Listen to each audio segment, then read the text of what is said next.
현재 한국은 일본보다 훨씬 많은 기독교 인구를 가지고 있습니다. 선교사가 이 땅을 밟은 지 약 120년 만에 이룩한 선교 열매는 전 세계적으로 찾아보기 힘든 결과물입니다. 그러나 복음은 사실 이웃나라 일본이 먼저 접했습니다. 임진왜란 당시 왜군 중에 가톨릭 신자가 있을 정도였으니까요. 일본에 처음 복음이 전파된 때는 임진왜란 발생 43년 전인 1549년 8월 15일입니다. 예수의 사제였던 프란치스코 하비에르는 이날 복음을 들고 가고시마에 도착해 선교를 시작했습니다.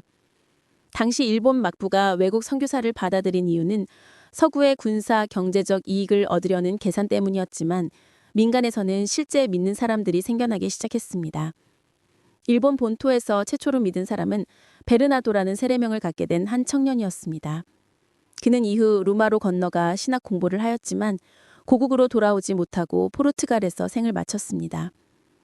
두 번째 신자로는 미카엘이라는 세례명을 얻은 한 사무라이의 시종입니다. 그는 가족들을 전도하여 모두 15명이 함께 세례를 받게 했습니다. 세 번째 신자는 여성이었습니다.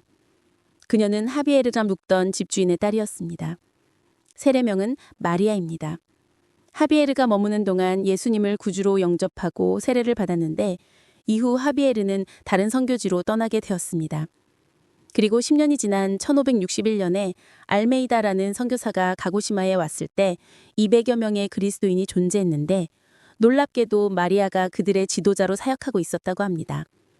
그리고 다시 시간이 많이 흘러 1583년 알메이다가 다시 가고시마에 도착했을 때 단 한 명의 그리스도인만 남아 있었는데 그가 바로 마리아였다고 합니다. 다른 사람들은 모두 불교 승려들의 박해를 받아 죽거나 배교를 했던 것이죠. 이듬해 1584년 일본인 예수의 스사 다미안이 가고시마를 방문했을 때 그녀는 죽음을 기다리고 있었습니다. 다미안 수사는 공개적으로 그리스도인임을 알리면 불교 승려들의 핍박이 있을 텐데 두렵지 않으냐고 물었습니다. 이때 마리아는 이렇게 대답했습니다. 이곳 사람들은 모두 내가 그리스도인이라는 것을 알지요.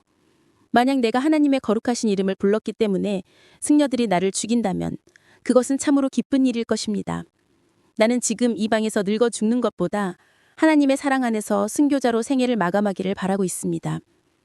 임종을 앞둔 마리아의 고민은 죽고 나면 자신의 유해를 불교식으로 화장 처리할 것이란 우려뿐이었습니다.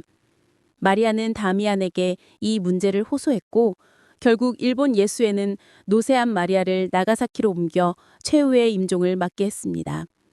그녀의 죽음을 그리스도교식으로 애도하고 시신을 개종자들의 공동묘지에 매장하기 위해서였습니다. 비록 우리나라만큼 선교 열매가 나타나지 않는 일본이지만 그들에게도 아름다운 믿음의 이야기가 있습니다. 그것도 우리보다 훨씬 앞서서 말이죠. 현재 일본 선교가 쉽지 않지만 포기하지 말고 그들에게도 복음이 더욱 많이 전파되도록 지속해서 기도하며 선교를 해야겠습니다.